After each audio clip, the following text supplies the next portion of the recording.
ನಿನ್ನೆ ಆಗಿರೋ ಘಟನೆ ಬೊಮ್ಮಲಾಪುರ ನಮ್ಮ ಗುಂಡ್ಲುಪೇಟೆ ತಾಲೂಕು ಮತ್ತು ನಮ್ಮ ಬಂದೀಪುರ ಟೈಗರ್ ರಿಸರ್ವ್ಗೆ ಆಗಿರೋ ಘಟನೆ ಎಲ್ರಿಗೂ ಈಗ ಒಂದು ಎಚ್ಚರಿಕೆ ಆಗಿದೆ. ಯಾಕಂದರೆ ರೈತರು ಭಾಳ ದಿವಸ ಅಂದರೆ ಹೇಳ್ತಿದ್ದಾರೆ, ಈ ಥರ ನಮಗೆ ತೊಂದರೆ ಆಗ್ತಿದೆ, ಟೈಗರ್ಗಳು ಚಿರತೆಗಳು ಊರ ಕಡೆನೇ ಬರ್ತಿದೆ, ಮತ್ತು ನಮ್ಮ ಕರುಗಳನ್ನ ಹೊಡಿತಿದ್ದೆ, ನಮ್ಮ ಜೀವನ ಮಾಡೋದೇ ಕಷ್ಟ ಆಗ್ತಿದೆ. ಇನ್ನೊಂದು ಕಡೆ ಆನೆ ತೊಂದರೆನೂ ಇದೆ.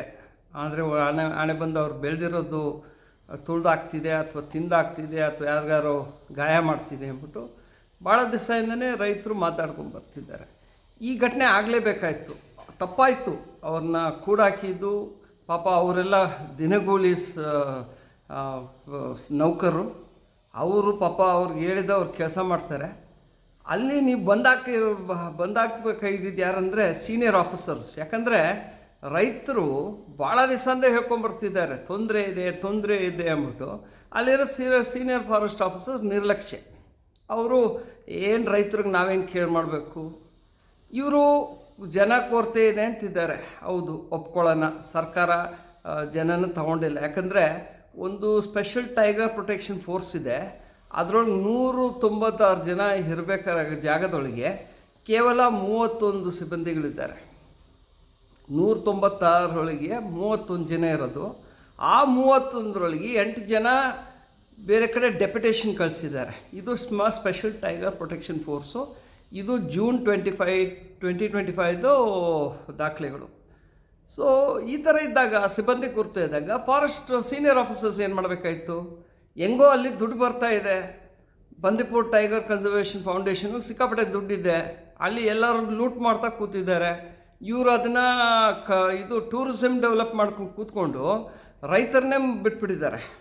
ಸೊ ಇದು ಅಲ್ಲಿನ ದುಡ್ಡನ್ನ ಓಕೆ, ಸರ್ಕಾರ ಏನೋ ಮಾಡ್ತಿಲ್ಲ, ನಿಮಗೆ ಕಾಮನ್ ಸೆನ್ಸ್ ಬೇಡವಾ? ಈ ಥರ ಸಿಚುವೇಶನ್ ಇದೆ, ಜನ ಹೇಳ್ತಾನೆ ಇದ್ದಾರೆ, ಟೈಗರ್ಗಳು ದಿನ ಬಟ್ಲೆ ತೇರ್ಕಾಮ್ನಿ ಹತ್ರ ಟೈಗರ್ ಇದೆ, ಈ ಕಡೆ ಬೊಮ್ಮಲಾಪುರ ಹತ್ರ ಟೈಗರ್ ಇದೆ, ಮತ್ತು ನಿಮ್ಗೆ ಮೊನ್ನೆ ಆಗಿರೋದು August 15 ಒಂದು ಟೈಗರ್ ಇರ್ತಿದ್ದಾರೆ. 2 ಟೈಗರ್ ಫೈಟ್ ಆಗಿ ಒಂದು ಇಂಜೂರ್ ಆಗಿ ಅದನ್ನ ತೊಗೊಂಡು ಹೋಗಿದ್ದಾರೆ ಇದಕ್ಕೆ ಕೂರ್ಗಲ್ಲಿ ಇದಕ್ಕೆ.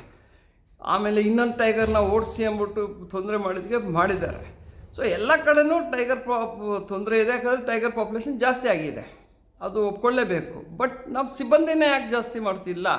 ಓಕೆ, ನೀವು ಸರ್ಕಾರ ನಮಗೆ ಜನ ಕೊಟ್ಟಿಲ್ಲ, ಸ್ಟಾಫ್ ಕೊಟ್ಟಿಲ್ಲ, ನಮ್ಗೆ ಕಷ್ಟ ಆಗ್ತಿದ್ದಾಗ ನೀವು ದುಡ್ಡು ಏನೇನಕ್ಕೋ ಖರ್ಚು ಮಾಡೋದು, ಅದನ್ನು ನೀವು ಸ್ವಲ್ಪ ಬೇರೆ ಟೆಂಪ್ರರಿಯಾಗಿ ತೊಗೊಂಡು ಲೋಕಲ್ ಜನನೇ ತಗೊಳ್ಳಿ, ಅಲ್ಲಿರೋ ಊರ ಜನನೇ ತೊಗೊಂಡ್ರೆ ಅವರು ಬಂದು ಕೆಲಸ ಮಾಡ್ತಾರೆ. ಅವರು ಇನ್ನೊಂದು 100% ನಿಮಗೆ ಶಕ್ತಿ ಕೊಡ್ತಾರೆ. ನೀವು ಅವ್ರು ಹೇಳಿದ್ಗೆಲ್ಲ ನೀವು ಒಪ್ಪಿಗೆ ಇಲ್ದವ್ರೆ, ಅವ್ರು ಏನಾದರೂ ಒಂದು ಪ್ರಾಬ್ಲಮ್ ಇದೆ ಅಂತ ಬಂದರೆ ನೀವು ಅಡ್ರೆಸ್ಸೇ ಮಾಡ್ತಿಲ್ಲ. ಆ ಫಸ್ಟ್ ಗಲಾಟೆ ಆಗಿದ್ದು ನಮ್ಮ ಗೋಪಾಲ್ ಬೆಟ್ಟದೊಳಗೆ ಫಿಲ್ಮ್ ಶೂಟಿಗಾದಾಗ ರೈತರ ಸಂಘರು ಭಾಳ ಕಟ್ಟಿ ಇವ್ರನ್ನ ಕರೆದಿದ್ದಾರೆ, ಕನ್ಸರ್ವೇಟರ್ ಫಾರೆಸ್ಟು ಪ್ರಭಾಕರನ್ ಬನ್ನಿ ಮೀಟಿಂಗ್ ಅಂದರೆ ಅವ್ರು ಯಾವ ಮೀಟಿಂಗ್ ಹೋಗಿಲ್ಲ. ಅವ್ರು ಹೇಳೋದು ನೀವು ನಮ್ಮ ಆಫೀಸ್ ಬನ್ನಿ ಅಂದ್ಬಿಟ್ಟು ಅವರು ಅಧಿಕಾರ ತೋರಿಸ್ಕೊಂಡು ಈ ಇಂಡಿಯನ್ ಫಾರೆಸ್ಟ್ ಸರ್ವಿಸ್ ಒಳಗೆ ಅಧಿಕಾರ ಇಟ್ಕೊಂಡು ಇವರೆಲ್ಲ ಸ್ವಲ್ಪ ಜಾಸ್ತಿ ಇದು ಮಾಡ್ತಿದ್ದಾರೆ. ಜನ ಪರವಾಗಿ ಕೆಲಸ ಮಾಡಬೇಕಾಗಿದೆ. ಸೊ ಅವ್ರು ಕರೆದಾಗ ಹೋಗಿ ಮಾತಾಡಬೇಕಾಯ್ತು. ಒಂದು ಶಾಂತಿ ಆಗಿದ್ದರೆ ಜನನೂ ಫಾರೆಸ್ಟ್ ಡಿಪಾರ್ಟ್ಮೆಂಟ್ ಜೊತೆಗಿರೋದು. ಇವರು ನನ್ನ IAS, ನನ್ನ ಆಫೀಸರು IFS IAS ಲೆವೆಲ್ಗೆ ಇದೆ, ನಾನು ಯಾಕೆ ನಿಮ್ಮ ಹತ್ರ ಬರಬೇಕಂತಿದ್ದರೆ ಈ ಘಟನೆ ಆಗಬೇಕಾಯ್ತು, ಇದು ಆಗಲೇಬೇಕಾಯ್ತು, ಕಾಯ್ತಾ ಇತ್ತು, ಆಗಿದೆ. ಈಗಾದರೂ ಸರ್ಕಾರ ಎದ್ದಿದ್ದಾರೆ. ನಾವು ಸರ್ಕಾರಕ್ಕೂ ಹೇಳೋದು, ದಯವಿಟ್ಟು ನೀವು ಗ್ಯಾರಂಟಿ ಕೊಟ್ಟಿದ್ದೀರಾ, 5 ಗ್ಯಾರಂಟೀಸು ಒಳ್ಳೆಯದೇ, ಜನಕ್ಕೆ ಅನುಕೂಲ ಆಗ್ತಿದೆಯಾ, ಕೆಲವ್ರಿಗೆ ಹೊಟ್ಟೆವರು ಇದೆ, ಅವ್ರು ಹೊಟ್ಟೆ ಹೊರ್ಕೊಳ್ಳಿ, ನಮಗೆ ಅದ್ರ ಬಗ್ಗೆ ಪ್ರಾಬ್ಲಮ್ ಇಲ್ಲ. ನಾವು ಸರ್ಕಾರಕ್ಕೆ ಕೇಳೋದು, ನೀವು 6ನೇ ಗ್ಯಾರಂಟಿ ಕೊಡಿ, ನಮ್ಮ ಕಾಡನ್ನು ರಕ್ಷಣೆ ಮಾಡಿ. ಕಾಡನ್ನು ನೀವು ಎಲ್ಲ ಕಡೆನೂ ಕಡಿತಿದ್ದೀರಾ. ಒಂದು ಕಡೆ ಶರಾವತಿನ ಹಾಳು ಮಾಡ್ತಿದ್ದೀರಾ, ಇನ್ನೊಂದು ಕಡೆ ಶೆಟ್ಟಿಹಳ್ಳಿಗಳಿಗೆ ಜಾಗ ಕಾಡನ್ನೇ ಬಿಟ್ಕೊಡ್ತಿದ್ದೀರಾ. ಇನ್ನೊಂದು ಕಡೆ ನೀವು ನೋಡಿದ್ರೆ ಚಿಕ್ಕಮಗಳೂರಿಗೆ ತರೀಕೆರೆ ಒಳಗೆ 5,000 ಏಕರ್ ಬಿಟ್ಕೊಡ್ತಿದ್ದೀರಾ ಕಾಡನ್ನು, ಅಲ್ಲಿ ಚಿನ್ನ ಹುಡ್ಕೋಕ್ಕೆ.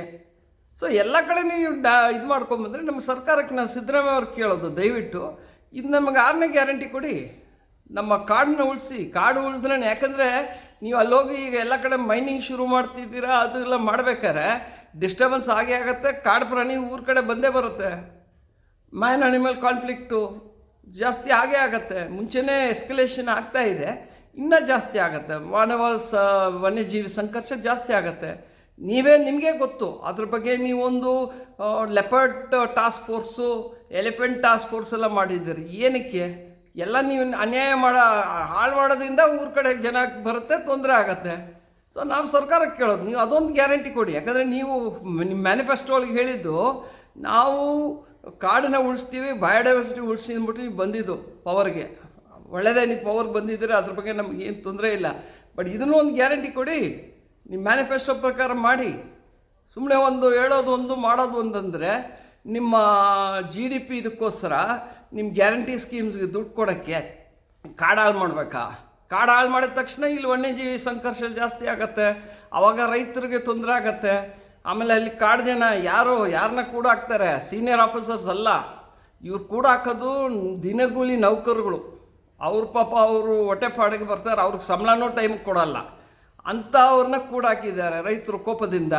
ಸೊ ರೈತರ ಕೋಪ ಈಗ ತುಂಬೋಗಿದೆ. ಅವ್ರು ಆಗಲೇ ಮಾತಾಡ್ತಿದ್ದಾರೆ, ಈ ಎಕೋ ಟೂರಿಸಮಿಂದ ಜಾಸ್ತಿ ತೊಂದರೆ ಆಗ್ತಿದೆ ನಮಗೆ. ಇವರು ಕೇಳ್ತಾನೆ ಇಲ್ಲ, ಫಾರೆಸ್ಟ್ ಅವರು ಕೇಳ್ತಿಲ್ಲ, ಗೌರ್ಮೆಂಟು ಕೇಳ್ತಿಲ್ಲ ಅಂದ್ಬಿಟ್ಟು ಪಾಪ ಭಾಳ ಪರದಾಡ್ತಿದ್ದಾರೆ. ರೈತರು ಮುಂಚೆಲ್ಲ ನಮ್ಮ ಕಾಡನ್ನ ಉಳಿಸ್ಕೊಳ್ಳೋರು, ಇವಾಗ ಅವ್ರಿಗೆ ನೋವು ಆಗಿದೆ ಅಂದರೆ ಇದು ಸರ್ಕಾರದ ಭಾಳ ದೊಡ್ಡ ಜವಾಬ್ದಾರಿ. ಇದು ಏನಾದ್ರು ಒಂದು ಮಾಡಬೇಕು. ನಮ್ಮ ರೈತರಿಗೆ ಏನಾದರೂ ಒಂದು ಪರಿಹಾರ ಮಾಡಲೇಬೇಕಾಗಿರುತ್ತೆ. ಹಿಂಗೆ ಬಿಡ್ತಾ ಇದ್ದರೆ ಇದು ಜಾಸ್ತಿ ಆಗ್ತಿರುತ್ತೆ. ಆಮೇಲೆ ಸರ್ಕಾರಕ್ಕೆ ನಾವು ಹೇಳೋದು, ನೀವು ಸೀನಿಯರ್ ಆಫೀಸರ್ಸ್ ಇದ್ದಾರೆ ಬೆಂಗಳೂರವ್ರನ್ನ ಕಳಿಸಿ, ಒಂದೊಂದು ಟೈಗರ್ ರಿಸರ್ವ್ ಎಲ್ಲೆಲ್ಲಿ ವನ್ಯಜೀವಿ ಪ್ರಾಬ್ಲಮ್ ಇದೆ ಒಬ್ಬೊಬ್ರು ಸೀನಿಯರ್ ಆಫೀಸರ್ನ ಡೆಪ್ಯೂಟ್ ಮಾಡಿ. ಯಾಕಂದರೆ ಬಂದೀಪುರ ಬಗ್ಗೆ ನಾವು ಮಾತಾಡಬೇಕಾಗಿಲ್ಲ, ಯಾವ್ದಾದ್ರು ಒಂದು ಘಟನೆ ಆಗ್ತಿರುತ್ತೆ. ಆ ಸೀನಿಯರ್ ಆಫೀಸರ್ ಅಲ್ಲಿ ಕೂತಿರೋ ಪ್ರಭಾಕರು ಜನ ಪರವಾಗಿ ಕೆಲಸ ಮಾಡಿದರೆ ಇವ್ರ ಸಿಬ್ಬಂದಿಗಳನ್ನ ಕೂಡ ಆಗ್ತಿರಲಿಲ್ಲ. ಬೊಮ್ಮಲಾಪುರ ಒಳಗೆ ರೈತರಂಥ ಜನ ಇಲ್ಲ, ಅವ್ರು ನೊಂದೋಗಿ ಮಾಡಿದ್ದಾರೆ. ನೀವು ಬೇರೆ ಡ್ರಾಮಾ ಆಡ್ಕೊಂಡು ಕೂತಿದ್ದೀರಾ, ಒಂದು ಕೇಜ್ ಇಟ್ಬಿಟ್ಟು ಆ ಹುಳಿ ಹಿಡಿತೀನಿ ಅಂದ್ಬಿಟ್ಟು ಏನು ಪ್ರಯತ್ನ ಮಾಡ್ತಿಲ್ಲ ಅಂದ್ಬಿಟ್ಟು ಅವ್ರು ಮಾಡಿರೋದು. ಸೊ ನಾವು ಹೇಳೋದು ಸರ್ಕಾರಕ್ಕೆ, ನಿಮ್ಮ ತಪ್ಪಿದೆ, ನಮ್ಮ ಫಾರೆಸ್ಟ್ ಡಿಪಾರ್ಟ್ಮೆಂಟ್ ಸೀನಿಯರ್ ಆಫೀಸರ್ಸ್ ತಪ್ಪಿದೆ. ಅದು ಇವಾಗ ರೈತರಿಗೆ ಈ ಸಿಚುವೇಶನ್ ಬಂದಿದೆ ಅಂದರೆ ಏನೋ ಮಾಡಿ. ಈಗ ಎಲ್ಲ ಕಡೆನೂ ಟೈಗರ್ಗಳು ಆಚೆ ಇದೆ. ನೀವು HD ಕೋಟೆಗೆ ಬಂದರೆ 6 ಟೈಗರ್ ಆಚೆ ಇದೆ. ನೀವು ಕೊಡಗು ಕಡೆಗೆ ಹೋದರೆ ನೀವು ತೋಟದೊಳಗೆ ಒಂದು 24 ಟೈಗರ್ಕಿನ್ನ ಜಾಸ್ತಿ ಇದೆ. ಸೊ ಈ ಟೈಗರು ಮ್ಯಾನ್ ಆ್ಯನಿಮಲ್ ಕಾನ್ಫ್ಲಿಕ್ಟ್ ಹೋಗಿ ಟೈಗರ್ ಕಾನ್ಫ್ಲಿಕ್ಟು ಜಾಸ್ತಿ ಆಗ್ತಿದೆ. ಇದನ್ನು ಪರಿಹರಿಸಬೇಕಂದ್ರೆ ಪ್ರಯತ್ನ ಮಾಡಬೇಕು. ಸುಮ್ಮನೆ ಮಾತಾಡಿದ್ರೆ ಆಗಲ್ಲ. ಅಲ್ಲಿರೋ ಸೀನಿಯರ್ ಆಫೀಸರ್ಸು ಫೀಲ್ಡಿಗೆ ಬರಬೇಕು, ರೈತರನ್ನ ಮೀಟ್ ಮಾಡಬೇಕು, ರೈತರ ಪ್ರಾಬ್ಲಮ್ನ ಕೇಳಿ ಅವ್ರಿಗೆ ಸಾಲ್ವ್ ಮಾಡಿಕೊಡ್ಬೇಕು. ಸುಮ್ಮನೆ ನಾವು ಮಾಡ್ತೀವಿ ಅಂದ್ಬಿಟ್ಟು ಕೂತ್ಕೊಂಡು ಬೇರೆ ನಮ್ಮ ಇವರು CF ಇದ್ದಾರಲ್ಲ ಪ್ರಭಾಕರ್, ಅವ್ರು ಬೇರೆ ಕ್ರಿಕೆಟ್ ಆಡಿಕೊಂಡು ಎಂಜಾಯ್ ಮಾಡ್ಕೊಂಡು ಕೂತವ್ರೆ. ಆಮೇಲೆ ಕಟ್ಟಡಗಳು ಕಟ್ತವ್ರೆ, ಎಕೋ ಟೂರಿಸಮ್ ಅಂತ ಇವ್ರಿಗೆ ಬೇಕಾಗಿರೋದು. ಇದು ಅಲ್ಲಿ NTCA ಅಲ್ಲಿರೋ ಕೋರ್ ಏರಿಯಾ ಒಳಗೆಲ್ಲ ತೆಗೀರಿ ಅಂದರೆ ಇವ್ರು ಕಟ್ಕೊಂಡ್ಬರ್ತಿದ್ದಾರೆ. ಇಂಥಾಗೆ ಇರ್ಬೇಕಾರೆ ನಾವು ಇವ್ರು ಕೇಳ್ತಾ ಇರೋದಂಗೆ ರೈತರು ಭಾಳ ತೊಂದರೆ ಆಗ್ತಿದೆ, ನಾವೊಂದು ಪ್ರತಿಭಟನೆ ಮಾಡ್ತೀವಿ ಅಂದ್ಬಿಟ್ಟು ನಾವೆಲ್ಲ ಸೇರ್ತೀವಿ ಪ್ರತಿಭಟನೆಗೆ, ರೈತರ ಜೊತೆಗೆ ನಾವು ಇದ್ದೇ ಇರ್ತೀವಿ ಅಂದ್ಬಿಟ್ಟು ನಾವು ಹೇಳ್ತೀವಿ ಇವತ್ತಿಗೆ.